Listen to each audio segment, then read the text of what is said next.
মোদি সরকার বলছে বেটি পড়াও বেটি বাঁচাও, আর আমাদের রাজ্যের অবস্থা বলছে যে বেটা পড়াও, বিএ পাস করাও, এমএ পাস করাও, এইচএস পাস করাও, আর বাইরে এসে কলার কাজ করো, মুম্বাই হেল পার্টি ঢাও, দাদন যাও।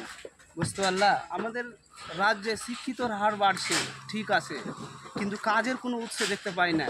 আমাদের পরিবারকে ছেড়ে বুকে কষ্ট নিয়ে আমাদের বাইরের রাজ্যে আসতে হয় কাজ করতে, কত কষ্ট করতে হয়।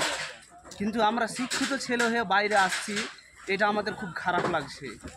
তাই আমার রিকোয়েস্ট সবাইকে, আমার সাথে তোমরা যদি থাকো তাহলে লেবার যত যত গরিব দরিদ্র আছে এবং যারা বাইরে খাটছে কষ্ট করছে, আমি তাদের জন্য হার রোজ ভিডিও বানাবো আর তাদের জন্য আমি পাশে থাকবো। তোমরা যদি আমাকে সাপোর্ট করো, তো তোমরা আমায় সাপোর্ট করো, আমি তোমাদের জন্য আন্দোলন করব, প্রতিবাদ করব, কাজের জন্য, ভালো কাজ পাওয়ার জন্য, বাড়ি ঘরে থাকার জন্য।